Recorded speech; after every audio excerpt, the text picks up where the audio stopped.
कोमलांगम सीता समारोह पितवाम भागम पाणौ महासायक चारु चापम नमामि रामं रघुवंशनाथम मनोजवं मारुततुल्यवेगं जितेन्द्रियं बुद्धिमतां वरिष्ठम् वातात्मजं वानरयूथमुख्यं श्रीरामदूतं शरणं प्रपद्ये। लक्ष्मीनाथ समारंभां नाथयामुनि मध्यमाम् अस्मदाचार्य पर्यन्तां वन्दे गुरो परम्पराम्। तत्पादाश्रितलब्धबोधनिखिलं श्रीरङ्गरामानुजं श्रीमत्काश्यपवंशजं गुरुवरं भक्त्या सदा संश्रये। आर्तत्राण पारायण भगवान श्री राघवेंद्र सरकार की महती कृपा कटाक्ष से ये भगवत कथा सुधा रस पान करने का जो सुअवसर प्राप्त हो रहा है, ये आपके जन्म जन्मांतर के पुण्यों का प्रतिफल है। देखो, भगवान श्री राम जी का जो चरित्र है वो पावन चरित्र है सज्जनों। भगवान श्री हरि ही अपने अंशांश से 4 रूप में राजा दशरथ के पुत्र के रूप में राम, लक्ष्मण, भरत और शत्रुघ्न ने अवतार लिया। भगवान राम एवं लक्ष्मण को विश्वामित्र जी वन में अपने साथ ले गए। राम ने ऋषि मुनियों को अभय किया, उन्हें सताने वाले यज्ञ आदि में विघ्न डालने वाले राक्षसों का संहार किया। पाषाण बनी अहल्या का उद्धार किया। उसके बाद सीता स्वयंवर में जनकपुर पधारे, वहां शिव जी के धनुष को तोड़कर सीता जी के साथ विवाह किया और तीनों भाइयों को भी वही विवाह हुए। विवाह उपरांत अयोध्या पधारे। अयोध्या लौटते समय प्रभु श्री राम की मार्ग में परशुराम जी से भेंट हुई, ऐसा भागवत में वर्णित है, जिन्होंने 21 बार पृथ्वी को राजवंश के बीज से रहित कर दिया था। भगवान ने उनके बढ़े हुए गर्भ को नष्ट किया। राम माता के कई और पिता की आज्ञा के अनुसार बन गए। श्री राम वन में विभिन्न ऋषि मुनियों के आश्रम में गए।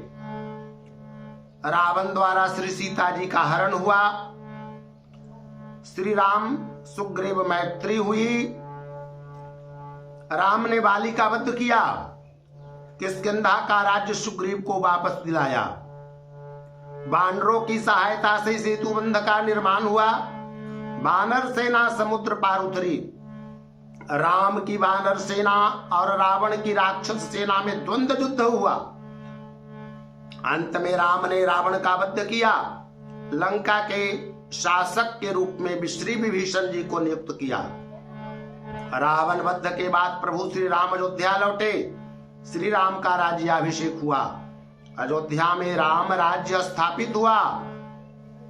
भगवान श्री राम की शासन व्यवस्था सर्वश्रेष्ठ थी। राज्य का संचालन कैसे किया जाता है, यह किसी को सीखना है तो श्री राम की नीतियों एवं मर्यादाओं का आत्मसात करना होगा। राम ने एक आदर्श सामाजिक व्यवस्था स्थापित की थी। आदर्श समाज के लिए सर्वप्रथम मानव को स्वयं आदर्श बनना पड़ता है, चारित्रिक एवं नैतिक उत्थान करना होता है। जब तक मनुष्य मानवोचित गुणों से अलंकृत नहीं होगा, उसकी सोच एवं उसके विचार समुन्नत नहीं होंगे, तब तक कोई भी शासन व्यवस्था सफल नहीं हो सकेगी। इसलिए भगवान श्री राम ने सबसे पहले मनुष्य को सुसंस्कृत एवं नीति निपुण बनाने का कार्य किया। मनुष्य को उसकी जीवन की महत्ता बताई, उसे उसके कर्तव्य का भान कराया। एक आदर्श राष्ट्र का निर्माण करना है तो पहले आदर्श नागरिक का निर्माण करना होगा। आदमी को बनाए बिना राष्ट्र नहीं बन सकता है। यदि किसी देश को, किसी राष्ट्र को बनाना हो तो पहले मनुष्य को बनाओ, राष्ट्र तो अपने आप बन जाएगा, खड़ा हो जाएगा। व्यक्ति खड़ा कर दो, राष्ट्र खड़ा हो जाएगा। राम ने इसी दर्शन, इसी विचारधारा का प्रतिपादन किया। भागवतकार क्या कहते हैं कि राम के राज्य में ऐसे सुख शांति एवं संपन्नता थी कि स्वर्ग के देवता भी भारत भूमि पर जन्म लेने के लिए लालायित रहते थे। राम राज्य में प्रकृति मनुष्य की समस्त कामनाएं पूरी करती थी। भागवतकार ने बड़ा सुंदर वर्णन किया है सज्जनों कि बनानि नद्यो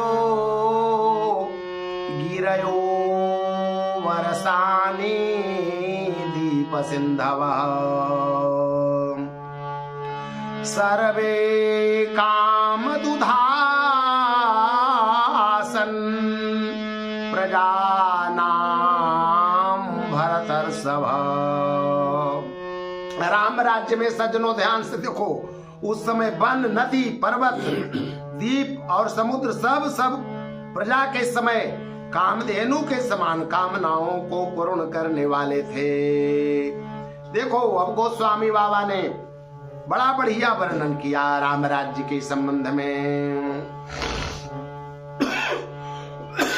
क्या किया कि दैहिक दैविक भौतिक तापा,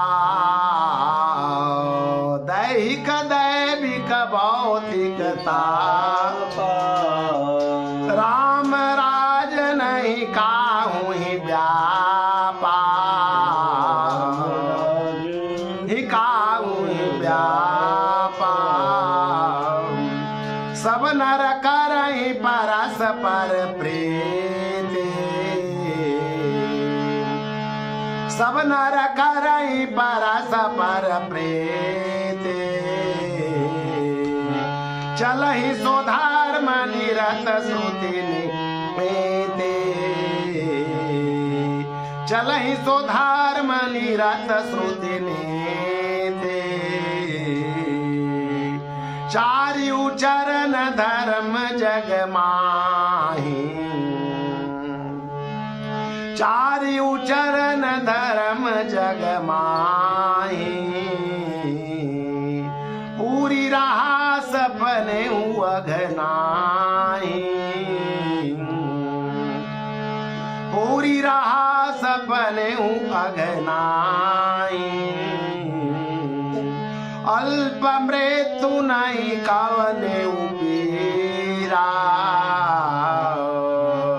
अल्प मृत्यु नहीं कवने उपीरा, सब सुंदर सब विरुज शरीरा, सब सुंदर सब विरुज शरीरा, नहीं दरिद्र को दुखी न दीना, नहीं दरिद्र को दुखी न देना, नहीं को अबुधन लक्ष्य नहीं ना, नहीं को अबुधन लक्ष्य नहीं ना, सब गुणाज्ञ पंडित सोई गुणज्ञ पंडित सब ज्ञानी, सब कृतज्ञ नहीं कपट सयानी। राम राज कर सुख संपदा, बरनी न सकई पनीस शारदा। सब उदार सब परोपकारी, विप्र चरण सेवक नर नारी। एक नारी व्रत रत सब झारी, ते मन वच क्रम पतितकारी। विधुमहि पूर मयोख नहीं, रवि तप जतन हुकार। मांगे बारिद देहि जल, रामचंद्र के काज। देखो सज्जनों, उस काल में मनुष्य का रहन सहन, सोच विचार एवं आचार व्यवहार इतना आदर्श एवं श्रेष्ठ था कि प्रकृति भी मनुष्य के अनुकूल चलती थी। चंद्रमा अपनी शीतलता किरणों से पृथ्वी को पोषित करते थे। सूर्य उतना ही तपते थे जितनी जरूरत होती थी। बादल मांगने पर जल देते थे। राम के राज्य में ऐसी कृपा बरसती थी प्रकृति, इसलिए तो राम राज्य पूरे विश्व में श्रेष्ठ माना जाता है। आज के राजनीतिज्ञों, शासकों, प्रशासकों को राम राज्य की इस विशिष्टताओं पर चिंतन कर तदनुरूप अपने चिंतन एवं चरित्र को ढालना चाहिए राजन, और प्रजा को एक आदर्श शासन व्यवस्था प्रदान करनी चाहिए। सीताराम जय सीताराम, सीताराम।